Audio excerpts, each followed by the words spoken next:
Буквально несколько минут назад стали известны трагические новости из мира шоу-бизнеса и последние новости о антикоррупционном комитете и его работе. Заместитель организации по борьбе с преступностью и коррупцией, известный актер Александр Домогаров, сообщает о трагическом происшествии, которое произошло сегодня утром в Москве на Новодевичьем кладбище. На данный момент в зоне кладбища работают сотрудники полиции и объявлена операция «Перехват». Стало известно, что сегодня утром члены комитета, известные артисты Алексей Кравченко, Алексей Нилов, Юрий Назаров и Анастасия Вертинская вместе с вдовой Александра Ширвинда Натальей Белоусовой отправились на Новодевичье кладбище, чтобы почтить память легендарного актера и члена комитета. Судя по записям видеокамеры, в это же время к Новодевичьему кладбищу подъехали два черных джипа,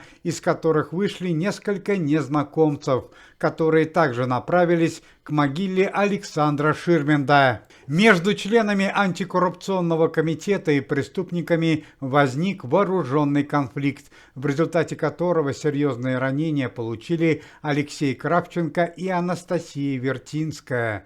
К сожалению, погибла вдова Александра Ширвинда Наталья Белоусова. Отметим, что Александр Ширвинд и Наталья Белоусова прожили в счастливом браке 67 лет. Они поженились в 1957 году. Преступников не удалось задержать по горячим следам, а глава антикоррупционного комитета Никита Михалков прокомментировал трагическое событие. Цитата: «Нет никакого сомнения, что на антикоррупционный комитет и его членов началась настоящая атака. Наша организация расшевелила змеиный клубок преступности и коррупции. Враги пытаются посеять панику в наших рядах. Однако, несмотря на это, все сотрудники организации находятся на своих местах.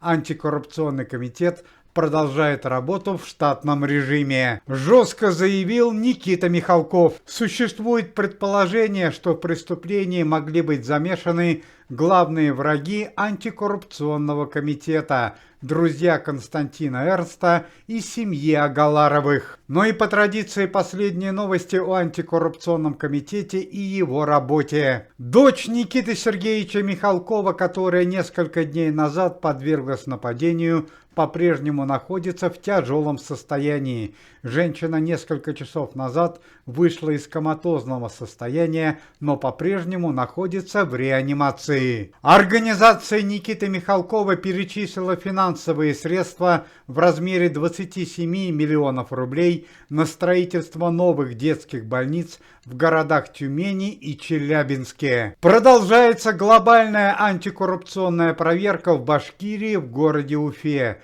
Проверку ведут члены комитета, известные артисты Алексей Глызин, Кай Метов и Раймонд Паулс. До окончания события еще 2 недели, однако уже сейчас известно, что в ходе проверки выявлены серьезнейшие правонарушения. Напомним, что в городе Уфе на данный момент работают 2 антикоррупционных комитета. На данный момент в команде Никиты Михалкова уже 52 сотрудника. Все они известные советские и российские актеры.